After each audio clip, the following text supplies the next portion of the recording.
मुझे अति प्रिय है, उसी का जीवन सार्थक है। अब वो तत्व क्या है ये समझने का विषय है। वो परम तत्व है क्या? तो देखो, तत्व तो एक ही है महाराज।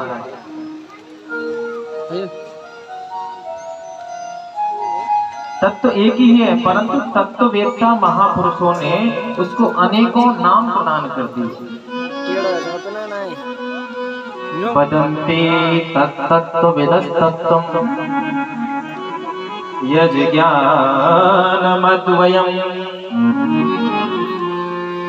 ब्रह्मेति परमात्मेति भगवान इति शब्दते।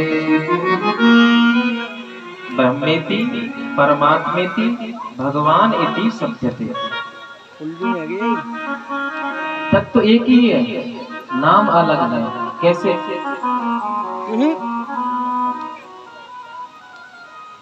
आप ज्ञानियों से पूछो तो उसी तत्व को ब्रह्म कहते हैं, और महाराज योगियों से पूछो तो उसी तत्व को योगी परमात्मा कहते हैं, और भक्तों से पूछो तो भक्त उसी तत्व को भगवान कहते हैं। पर तत्वतः देखा जाए तो तत्व तो एक ही है। जैसे कि आपने पानी को बर्फ में जमा दिया तो बर्फ बन गया, चूल्हे पर रख दिया गर्म किया तो वो भाप बन गया, पर है तो नीचे लगाओ, मैं जा देख लूँ। इंटरनेट फंसा रहा है, इंटरनेट और सरलता से समझो। पहले बिजली बहुत समय पहले, बहुत समय पहले जाओ, पीछे के समय में जाओ, बिजली थी और खींचो। आप कह रहे हैं नहीं थी, लेकिन बिजली का अस्तित्व तो था महाराज। भाई किसी वस्तु का कोई अस्तित्व होगा तभी तो वो प्रकट होगी। ये ढीलो यार, वो बिजली नहीं थी पर बिजली का अस्तित्व था, वो ढीलो ना है, पर वो हमारे अनुभव में नहीं थी, ना हमें दिखाई दे रही थी, ना हम अनुभव कर पा रहे थे। अरे यार मैं नीचे की बात कर रहा हूँ। तो बिजली कैसी थी? निर्गुण निराकार, जिसे हम ब्रह्म कहते हैं। निर्गुण निराकार को ब्रह्म जो कहते हैं, ऐसे ही बिजली थी निर्गुण निराकार। ना उसका कोई आकार है ना कोई गुण है, पर धीरे धीरे जब वैज्ञानिकों ने यांत्रिक पद्धतियों से उसको प्रकट किया तो तारों में प्रवाहित हो गई, और जैसे ही तारों में प्रवाहित होने लगी, आपने तार को पकड़ा, आपको जोर का झटका लगा, करंट लग गया, तो उस तार में गुण आ गया। आपने कहा भैया इसमें तो करंट है, गुण आ गया, पर आकार अभी भी समझ में नहीं आया। बहुत ध्यान देना। पहले बिजली ना तो हमें दिखाई दे रही थी, ना उसका गुण समझ में आ रहा था। पहले बिजली निर्गुण निराकार थी, पर जैसे तारों में प्रवाहित हुई, हमें करंट लगा, हमें समझ में आ गया कि इसमें करंट आ रहा है, गुण आ गया बिजली। तो बिजली हो गई महाराज सगुण निराकार। गुण तो है पर दिखाई नहीं दे रही है। भाई दो तार पड़े हुए हैं, एक में बिजली है एक में नहीं है, तो आप कैसे पता करोगे कौन से में है कौन से में नहीं? और कोई साधन है नहीं, पकड़ के एक तो पता करोगे महाराज। तो बिजली हो गई सगुण निराकार। अब उस तार को आप बल्ब से जोड़ दो, प्रकाश होने लगा। आपको अब तार छूने की आवश्यकता नहीं है, जैसे बिजली आई आपको दिखाई देने लगी प्रकाश के रूप में, तो आपने कहा भैया बिजली आ गई। बिजली कैसी हो गई? सगुण साकार। अब उसी तार को आप हीटर से जोड़ दो तो गर्माहट देता है, उसी तार को एसी से जोड़ दो ठंडक देता है, उसी तार को पंखे से जोड़ दो हवा देता है, पर महाराज बिजली तो एक ही है ना। बात समझ में आई? बिजली एक ही है। पहले निर्गुण निराकार थी कि हमारी अनुभव में नहीं थी, तारों में जब प्रवाहित हुई तो हो गई सगुण निराकार, पर जैसे बल्ब से जोड़ा तो हमें समझ में आ गया, उसका आकार भी समझ में आ गया, गुण भी समझ में आ गया। सगुण साकार हो गया। ऐसे ही परमात्मा है। बड़े बड़े महात्मा ध्यान लगा करके उसको ढूंढने का प्रयास करते हैं कि वो ब्रह्म कैसा है, पकड़ में आ जाए, तो नहीं पकड़ में आता। शेष महेश गणेश दिनेश सुरेश हो जाए निरंतर ध्यावे। और वहीं दूसरी तरफ ताहे अहीर की छो हरिया छचियावर छाछत नाच नचा। कहां तो वो ब्रह्म समझ में नहीं आ रहा है बंधुओं। और दूसरी तरफ ब्रज की ग्वालिनी कहती है, अरे कन्हैया देख ठुमक ठुमक नाच के तो दिखाए दे, तेरो नाच यदि नी को लग्यो तो मैं तुमको ताजो ताजो माखन खवाऊंगी। वही परम ब्रह्म परमात्मा सगुण साकार भगवान बन करके, कृष्ण बन करके गोपियों का मनोरथ पूर्ण कर रहा है, भक्तों का मनोरथ पूर्ण कर रहा है। तो प्रकट भी होना चाहिए भाई। बिजली प्रकट ना हो तो आपके किस काम की? रैयाओ बिजली, हमें क्या लेना देना। उसी प्रकार भगवान भक्तों के मनोरथ पूर्ण करने के लिए, भक्तों को आह्लादित करने के लिए प्रकट भी होता है। प्रकट होने के कई भेद हैं महाराज। राम जी के रूप में, श्याम जी के रूप में, बराह के रूप में, कपिल के रूप में, वामन के रूप में। यहाँ भगवान के 24 अवतारों का मुख्य रूप से वर्णन किया।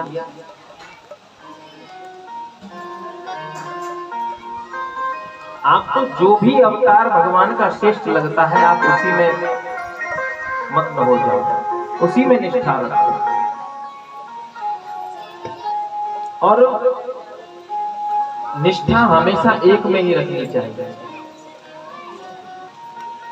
अब वो तो आपकी समझ है, किसी को राम जी अच्छे लगते हैं, किसी को श्याम जी अच्छे लगते हैं, किसी को जटाजूट फक्कड़ बाबा भोलेनाथ बढ़िया लगते हैं, कोई माँ दुर्गा की उपासना करता है।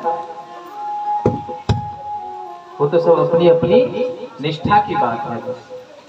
भाई किसी को पूड़ी बढ़िया लगती है तो किसी को रोटी बढ़िया लगती है, कोई पराठे से ही काम चलाता है। किसी को पंगत में महाराज बगल वाले की पत्तल पर रखे हुए 2 लड्डू ऐसे लगते हैं, भैया ये तो हमारी पत्तल पे ही आ जाए, 4 हो जाए तो बढ़िया। और किसी को महाराज पड़ोसी की पत्तल पे 2 लड्डू बम के गोले दिखाई देते हैं। डायबिटीज वाले क्या करें, अपनी अपनी समझ है। बोलो राधे राधे। बोली वृंदावन बिहारी लाल की जय हो। जय जय श्री राधे श्याम। इसलिए उस परम तत्व को जानो। उस परम तत्व को जानते ही भिद्यते हृदय ग्रंथिश्च छिद्यन्ते सर्व संशय। तत्व को जानते ही हृदय की अज्ञान रूपी ग्रंथियां खुल जाएंगी, मन मस्तिष्क के समस्त संशय भ्रम मिट जाएंगे। एक भजन श्रवण करें, तत्पश्चात आगे की कथा सब लोग। बोली माँ के बिहारी लाल की जय जय श्री राधे।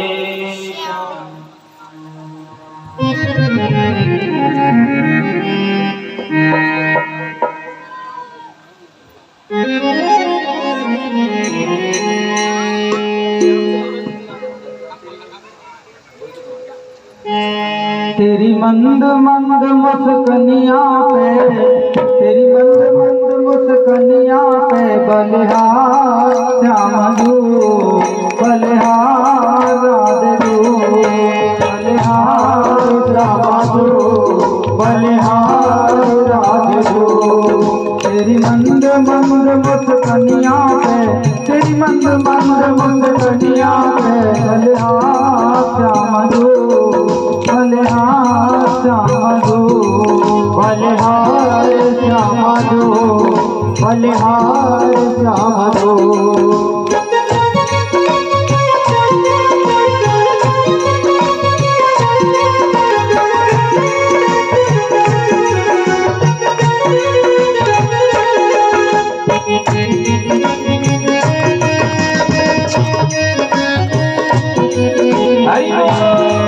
तेरे बाल बड़े घुंघराले, बादल जो काले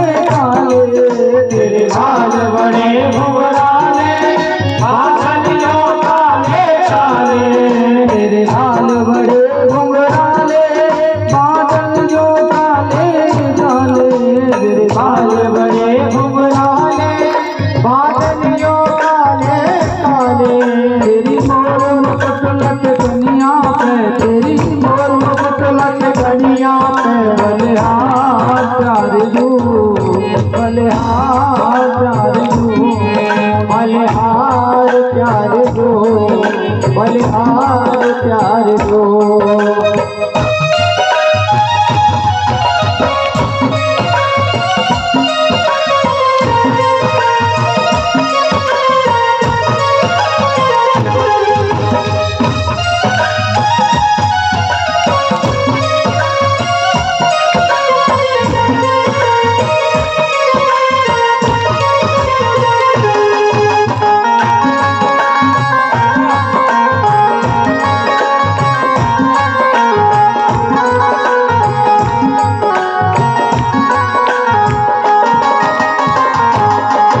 तेरी चाल अजब मतवाली लगती है प्यारी प्यारी, तेरी चाल बड़ी मतवाली लगती है प्यारी प्यारी, तेरी चाल अजब मतवाली लगती है प्यारी प्यारी, तेरी चाल अजब मतवाली लगती है प्यारी प्यारी।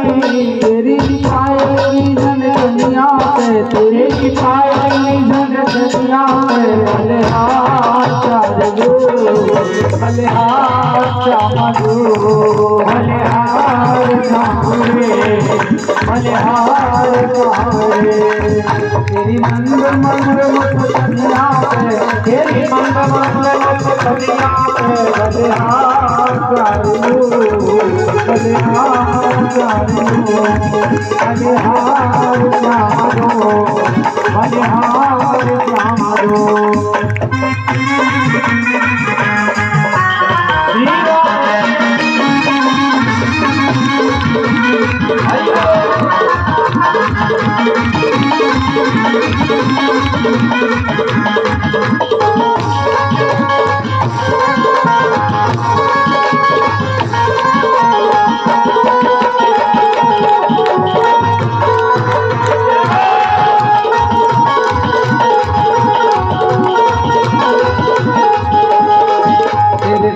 में राधा प्यारी लगती है सबसे न्यारी, तेरे संग में राधा प्यारी लगती है सबसे न्यारी, तेरे संग में राधा प्यारी लगती है सबसे न्यारी, तेरे संग में राधा प्यारी लगती है सबसे प्यारी।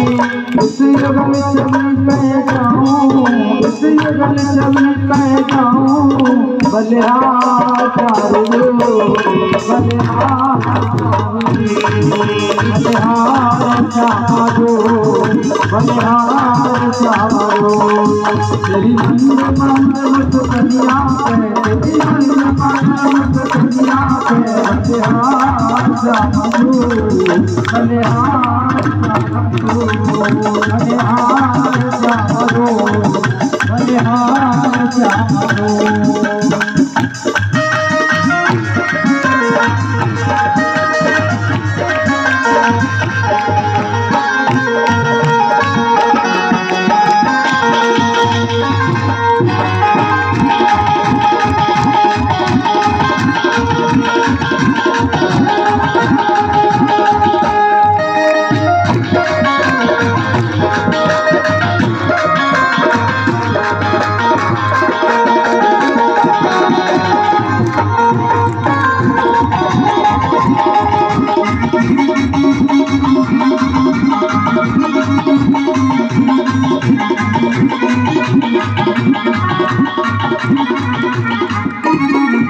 तेरे नैन बड़े काले मटके हैं काले काले, तेरे नैन बड़े मतवारे मटके हैं काले काले, तेरे नैन बड़े मतवाले मटके हैं काले काले, तेरे नैन बड़े मतवारे मटके हैं काले काले। तेरी तिरछी चित बनिया पे, तेरी तिरछी चित बनिया पे, तेरी तिरछी चित बनिया पे, बलिहार प्यार दो, बलिहार प्यार दो, बलिहार प्यार दो, बलिहार चारो तेरी मंद मंद मत कन्या पे तेरी मंद मंद मत कन्या पे बलिहार चारो बलिहार चारो बलिहार चारो बलिहार चारो बलिहार चारो बलिहार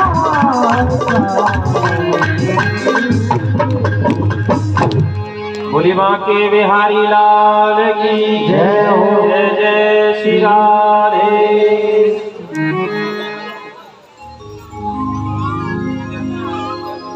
सोनक जी महाराज कहने लगे, हे महाराज, हे गुरुदेव,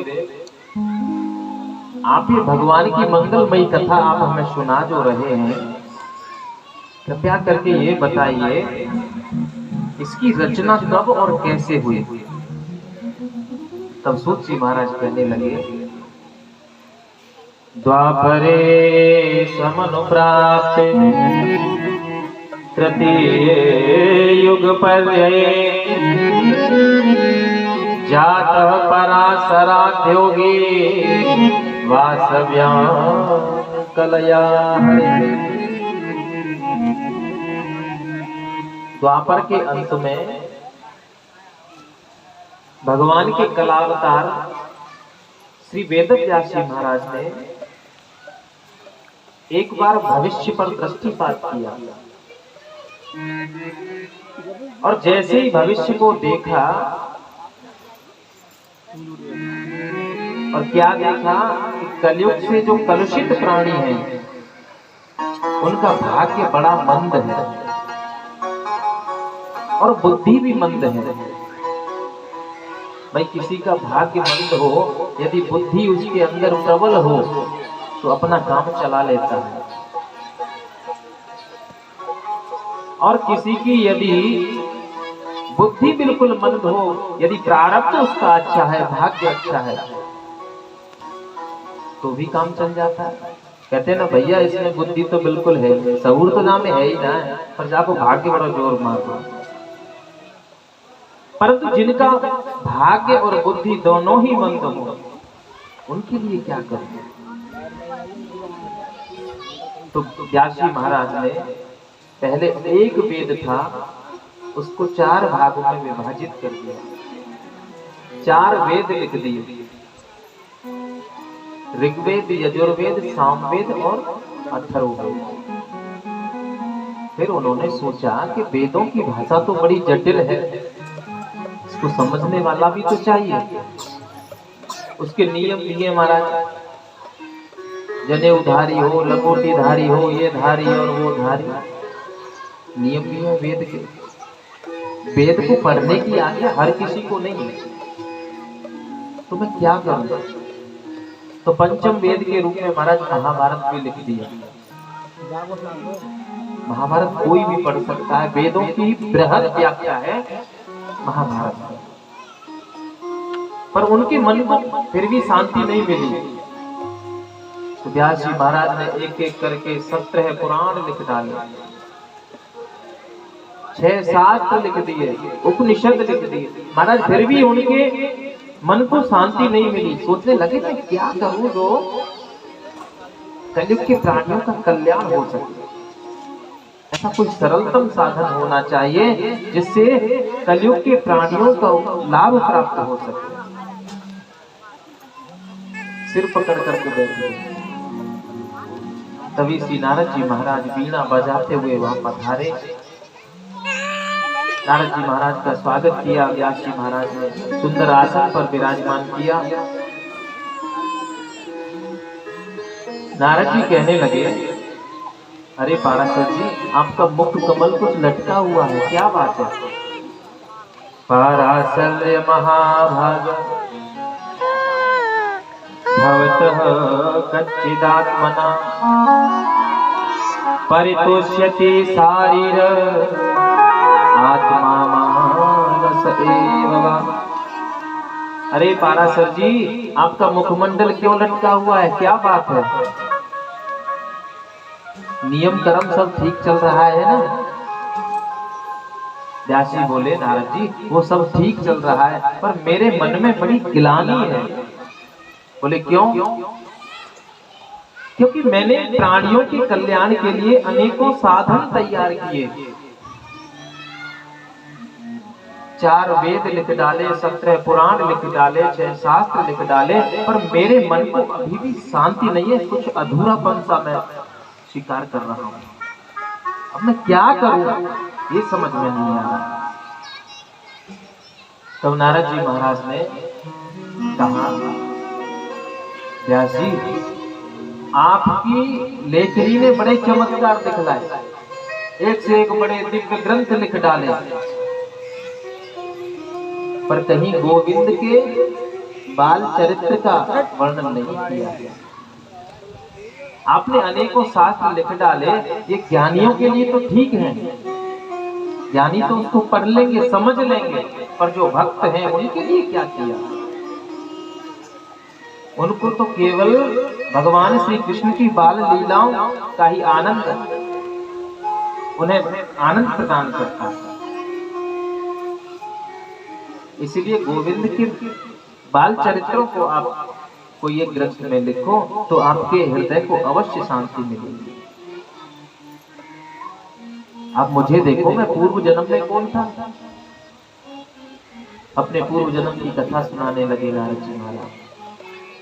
मैं दासी पुत्र था, संतों की कृपा से आज देखो कि मैं दासी पुत्र, आज ब्रह्मा का पुत्र नारद बन करके घूम रहा हूं। ये भगवान के गुण गणों का ही तो चमत्कार है। दानवों में जाता हूँ वहां भी मेरी पूजा होती है, देवताओं में जाता हूँ वहां भी मुझे पूजा जाता है। ये भगवान के गुण गणों का ही चमत्कार है। इसलिए जब तक तुम गोविंद के गुण गणों का गान नहीं करोगे, उनके बाल चरित्रों की लीला को नहीं लिखोगे, तब तक तुम्हारे चित्त को चैन नहीं मिलेगा। चतुश्लोकी भागवत जो ब्रह्मा जी ने नारद जी को दी, वही नारद जी ने श्री वेदव्यास जी महाराज को श्रवण करा दी और चले। संतों की कृपा से भक्तों कोई भी काम बड़ी सहजता से हो जाता है, इसलिए संतों का आश्रय लेना चाहिए।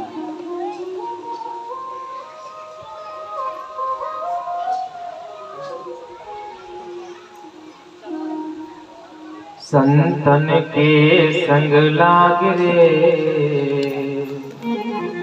किसको लगना है संतों के संग? हाथ ऊपर करें जरा। कछु से ही कर रहे हैं, वो झूठ मूठ कोई कर रहे हैं। हमें ना बनो महाराज बाबा जी, हमें खाए को बना रहे। अरे शरीर से मत बनो, शरीर से ही कोई संत नहीं होता है। आगे कथा में आएगी चर्चा, संत क्या है, संतों के लक्षण क्या है। वेशभूषा से कोई संत नहीं हो जाता। ऐसे तो अनेकों संत भी असंत भी घूम रहे हैं महाराज।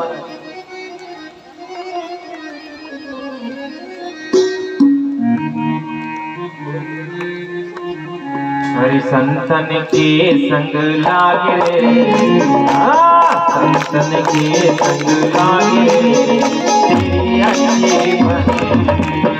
संतन के संग लागे, तेरी अच्छी बने। संतन के संग लागे, तेरी अच्छी बने। संतन के संग लागे, तेरी अच्छी बनेगी। अच्छी बनेगी तेरी किस्मत जगेगी, अच्छी बनेगी तेरी किस्मत जगेगी। अच्छी बनेगी तेरी किस्मत जगेगी, अच्छी बनेगी तेरी किस्मत जगेगी। कोई तेरो बड़ भाग रे, कोई तेरो बड़ भाग रे, तेरी अच्छी बनेगी। संतन के संग लाग रे, तेरी अच्छी बनेगी।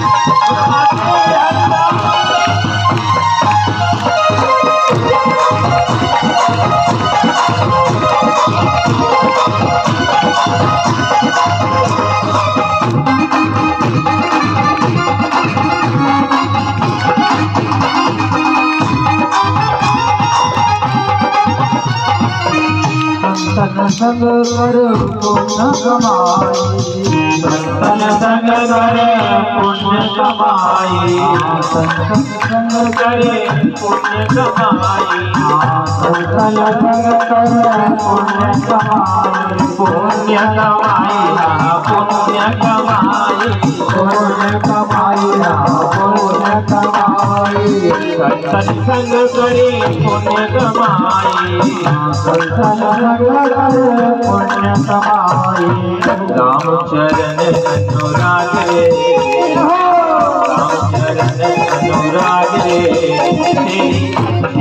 तेरी संतन के संग लाग रे, तेरी अच्छी बनेगी।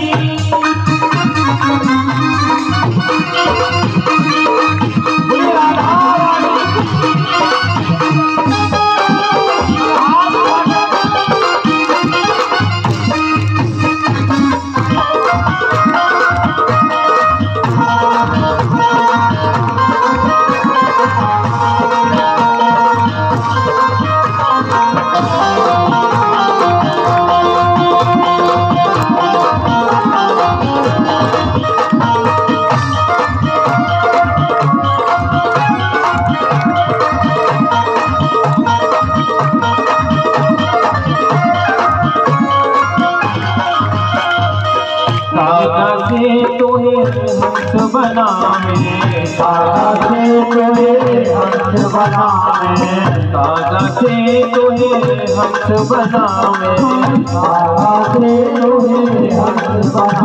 हंस बनावे तोहे हंस बनावे, हंस बनावे तोहे हंस बनावे, सागा से तोहे हंस बनावे, सागा से तोहे हंस बनावे। जाए जग के आगे, मिट जाए जग के आगे, तेरी अच्छी बनेगी संतन के संग लाग रे, तेरी अच्छी बनेगी।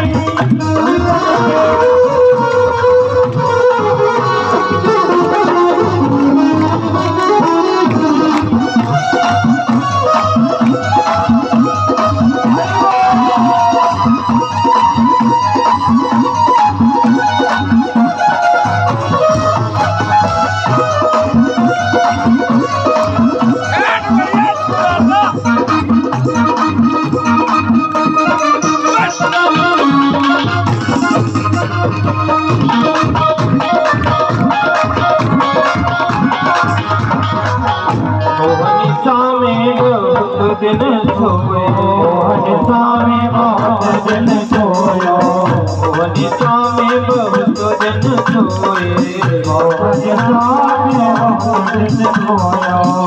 मोह निशा जग सोवन हारा, देखे स्वप्न अनेक प्रकारा। बहुरूपी रात्रि में हम लोग सोए हुए हैं महाराज, और केवल स्वप्न देख रहे हैं, हमें ये मिल गया, हम ये करें, हम वो करें। मोह निशा में बहुत दिन सोए, निशा में बहुत दिन सोयो, बहुत दिन सोए, बहुत दिन सोए, बहुत दिन सोयो, बहुत दिन सोयो। मोह निशा में बहुत दिन सोए, बहुत दिन सोयो। जाग सके तो जागे, जाग सके तो जागे, तेरी अच्छी बनेगी संतन के संग लाग रे, तेरी अच्छी बनेगी।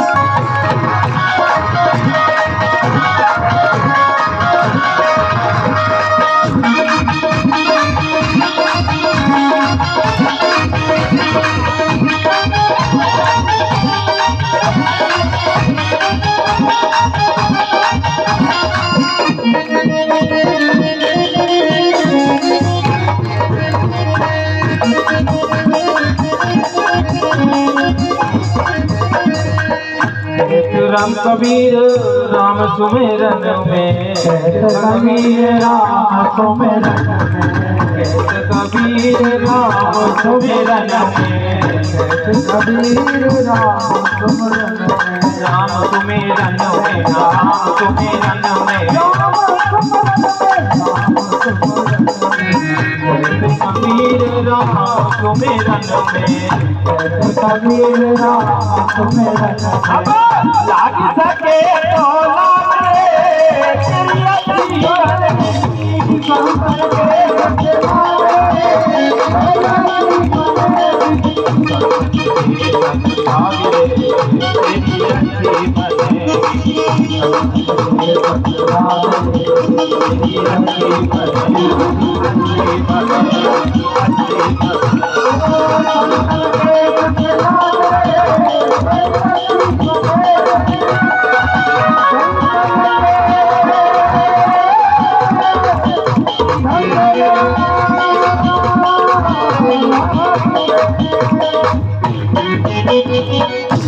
बोलिए शंकर भगवान की, शिवा के बिहारी लाल की जय। जय श्री राधे श्याम।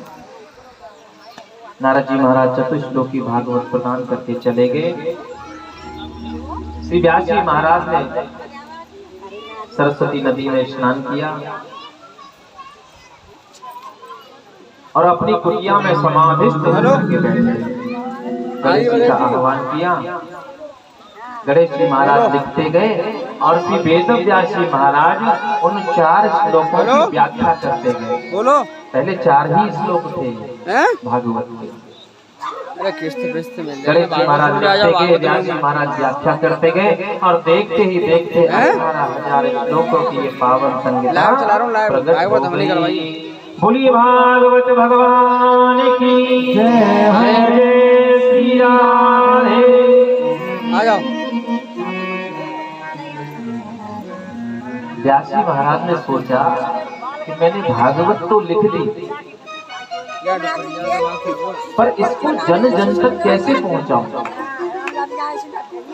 इसका अधिकारी ऐसा कौन है जिसे मैं सबसे पहले उसे प्रदान करूं? तभी अपने पुत्र को याद किया। अरे मेरा पुत्र सुखदेव, उससे बढ़िया परमहंस और कौन मिलेगा? पर उसको मैं ढूंढूंगा कहाँ? वो जंगल में कहीं निर्गुण निराकार की समाधि में होगा। 2-4 चेला बुलाए और उनको भागवत जी के आधे अधूरे पूरे श्लोक रटा करके भेज दिया। जाओ और जंगल में इनको गाओ। जहां भी मेरा पुत्र सुखदेव तुम्हें मिल जाए, उसे मेरे पास लेकर के आओ।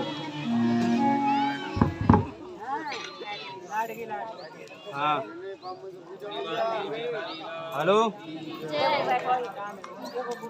हेलो।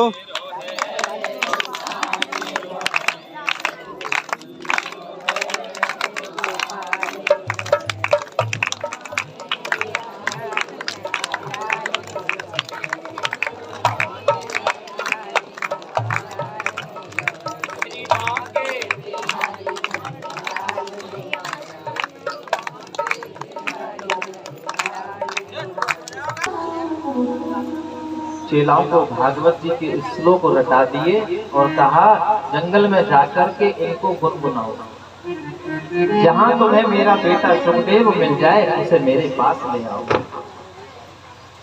चेला जंगल में गए, श्लोक गाते हुए जा रहे हैं और व्यास जी महाराज के शिष्य ने श्लोक गाया।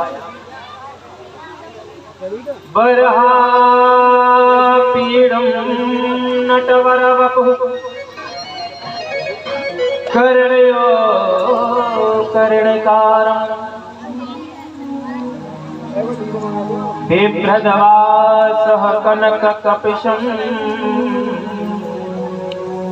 वैजयन्ती च मालाम् रन्ध्रान् वेणोरधरसुधया पूरयन् गोपवृन्दै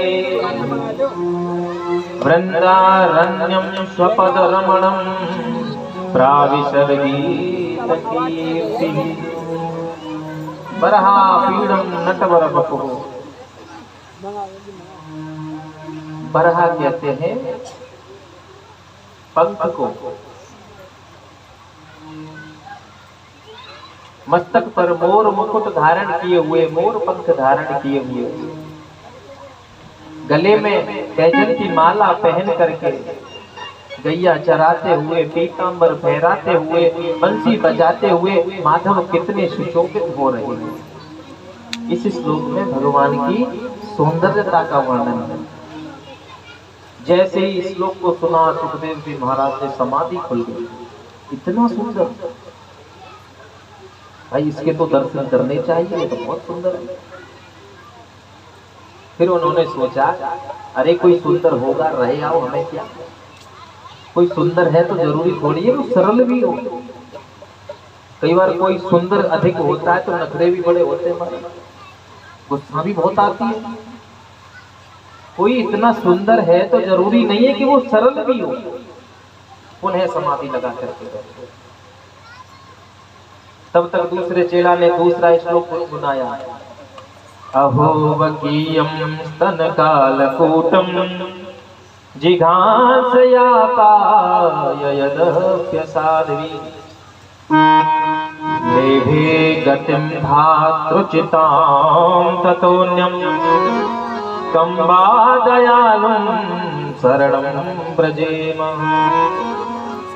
ओहो घोर आश्चर्य, इस बकासुर की बहन पूतना को देखो,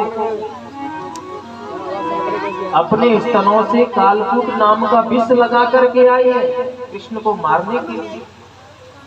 पर वाह मेरे कृष्ण, आपने पूतना को वही गति प्रदान कर दी जो एक माँ को प्रदान होनी चाहिए। बड़े आश्चर्य की बात है। कंबा दयालु शरणम व्रजेम। ऐसा कौन अभागा होगा जो ऐसे दयालु भगवान श्री कृष्ण की शरण में नहीं आना चाहेगा।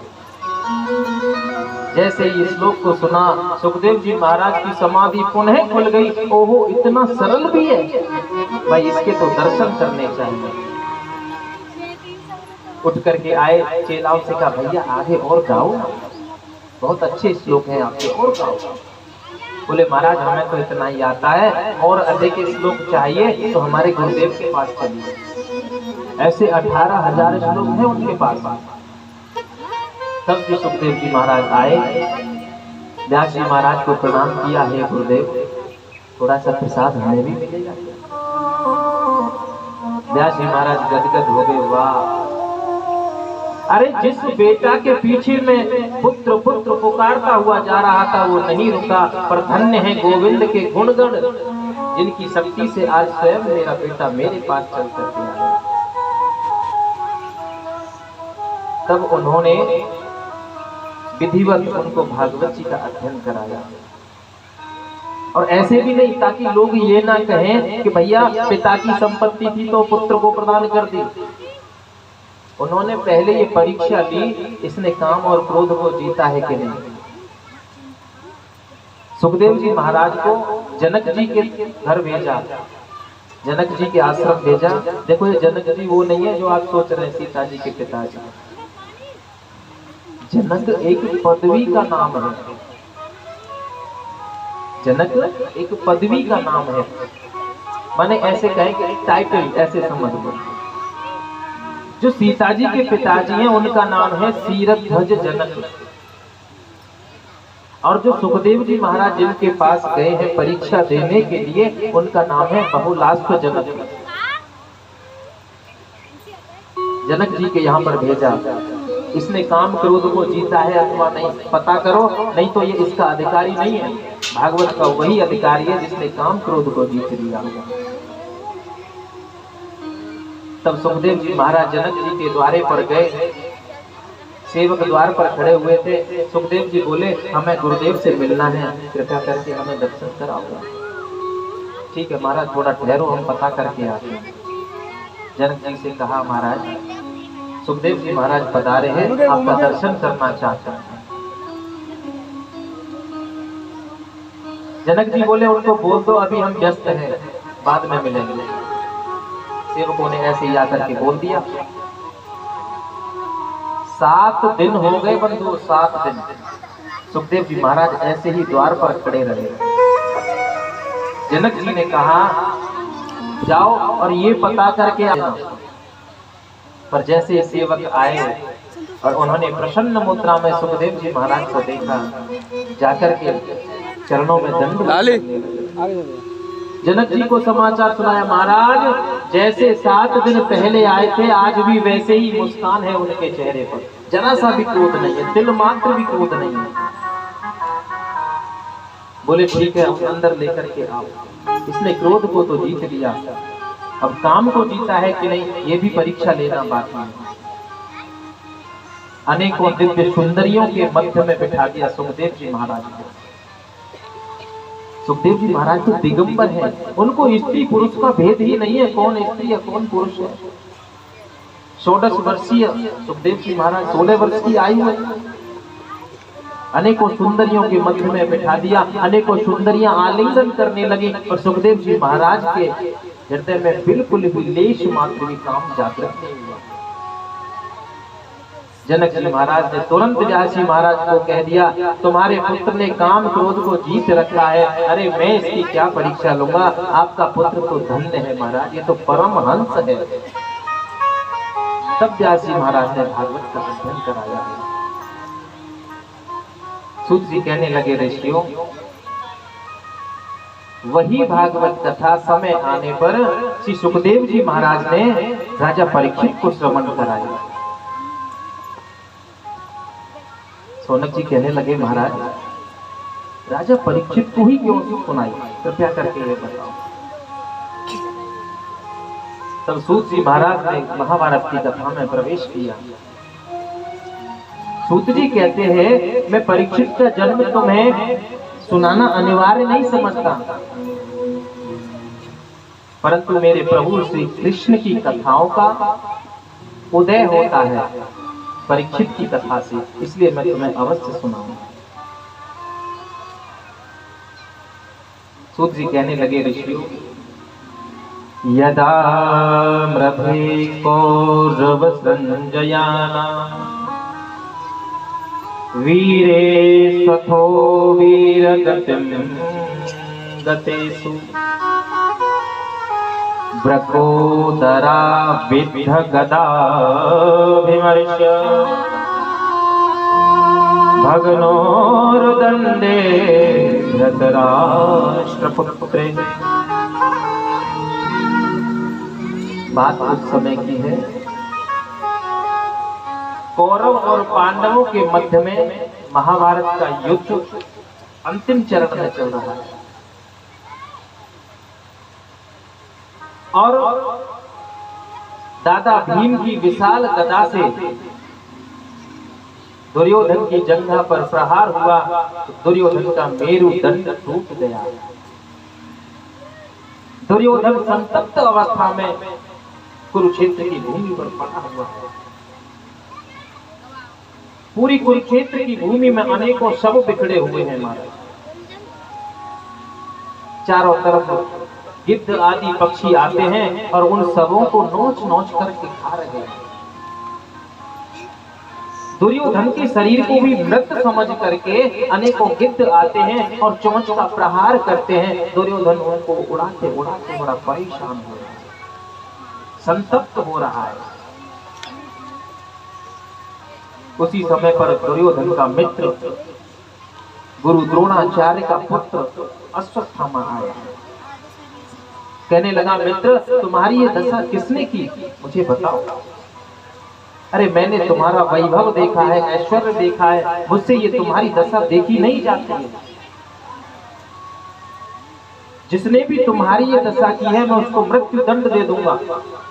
मैं पहले ही कहता था ना कि मुझे सेनापति बना दो, अब देख रहे हो तुम्हारी क्या दशा हो रही है। मुझे बताओ किसने तुम्हारी ये दशा की।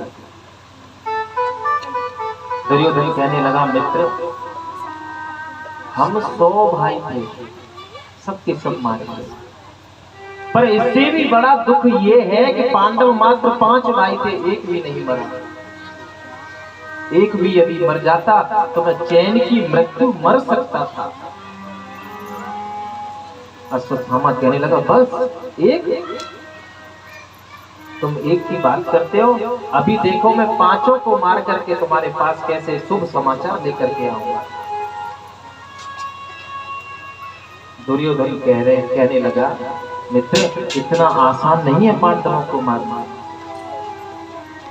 मैंने भीमसेन का बल भली भांति देख लिया, वो कोई साधारण वीर नहीं है। अश्वत्थामा कहने लगा मित्र वो कितने भी बलशाली हैं, पर मैं भी उन पांचों के सिर ला करके तुम्हें प्रणाम कर दूंगा, तब तो तुम्हें विश्वास होगा। अश्वत्थामा चल पड़ा। काग उलूक न्याय से रात्रि में उसने देखा कि कौवे के घोंसले पर उल्लू ने आक्रमण कर दिया, क्योंकि रात्रि में उल्लू को तो दिखाई देता है, कौवे को दिखाई नहीं देता। उसके पूरे परिवार को, घोंसले को, सबको नष्ट कर दिया। तभी उसको समझ में आ गया मुझे ऐसे ही करना चाहिए, मुझे रात्रि में ही हमला करना चाहिए। पांडवों के शिविर में प्रवेश कर गया, परंतु जागो रागे साइया मार सके नहीं को, बालन बांका कर सके जो जग बेरी हो। ओ भैया जो जग बेरी हो। हरि बोल हरि बोल हरि हरि हरि बोल, हरि बोल हरि बोल हरि हरि हरि बोल। रागे साइया मार सके नहीं को, बालन बांका कर सके जो जग बेरी हो। भैया जो जग बेरी हो। हरि बोल हरि बोल हरि हरि हरि बोल, हरि बोल हरि बोल हरि हरि हरि बोल। जिस पर मेरे गोविंद की कृपा हो जाए उसका कोई कुछ बिगाड़ सकता है क्या? भगवान ने पांडवों से कहा भाई तुमने ये महाभारत का समर जीता है, चलो कहीं उत्सव मनाने चलते हैं। तो रात्रि में ही पांडवों को लेकर के चले गए और पांडवों की सैया पर आकर के सो गए पांडवों के पांचों पुत्र, जो कि देखने में बिल्कुल पांडवों की भांति लगते हैं। अश्वत्थामा को अवसर मिल गया और सूत जी कहते हैं ऋषियों, अश्वत्थामा ने पांडवों के पांचों पुत्रों के सिर धड़ से अलग कर दिए, एक बोरे में भर करके दुर्योधन के पास ले गया, क्योंकि आज मैं दिखा दूंगा कि तुम्हारे मित्र ने कितना बड़ा कार्य किया है। जाकर के दुर्योधन से कहने लगा मित्र तुम एक पांडव की बात करते थे, देखो ना मैं पांचों पांडवों का वध करके आ गया। दुर्योधन कहने लगा ऐसे कह रहा है जैसे किसी खेत से मूली उखाड़ने गया। अरे इतना आसान है क्या पांडवों को मारना? अश्वत्थामा बोला मित्र मैं जानता था कि तुम्हें विश्वास नहीं होगा, इसलिए मैं पांचों के सिर लेकर के आया। ये देखो। दुर्योधन कहने लगा मुझे सबसे पहले भीमसेन का सिर ला करके दो, मैं अपने हाथों से उसको मसलना चाहता हूँ, उसी ने मेरी जंघा को तोड़ा है, मुझे भीम का सिर चाहिए, जरा निकाल करके मेरे हाथों में प्रदान करो। और जैसे भीमसेन के पुत्र का सिर अश्वत्थामा ने दुर्योधन को दिया, दुर्योधन जैसे ही उसने देखा खिलखिला करके हंसने लगा, प्रसन्न हो गया। आज तो भीम मारा गया, और जैसे ही उसने दोनों हाथों से मसलने का प्रयास किया तो बंधुओं ऐसे मसल गया वो सिर जैसे किसी खरबूजे को मसल दिया जाता। दुर्योधन कहने लगा अरे मूर्ख, अरे अश्वत्थामा ये भीमसेन नहीं हो सकता, भीम को मैं अच्छी तरह से जानता हूँ, ये भीम का सिर नहीं हो सकता। अरे अभागे ये भीम के पुत्र का सिर है। इन बच्चों ने हमारा क्या बिगाड़ा था, तो तूने इनको मार दिया।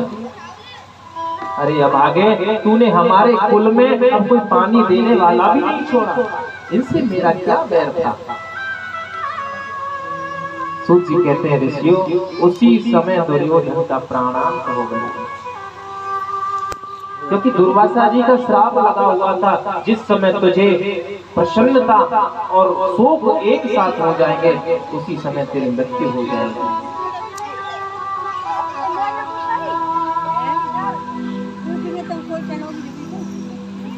अश्वत्थामा सोचने लगा, यदि पांडव नहीं मरे हैं तो अब मुझे अर्जुन नहीं छोड़ेगा। इसका मतलब पांडव तो जीवित हैं जब मैंने बच्चों को मार दिया है। तो तुरंत दौड़ लगा दी। और बंधुओं, प्रातः काल जैसे ही शिविर में द्रौपदी जागी, उसने सैया पर पड़े हुए अपने पुत्रों के धड़ देते चीत्कार करने लगे। माता शिशूना निधनं सुताना निशम्य घोरम्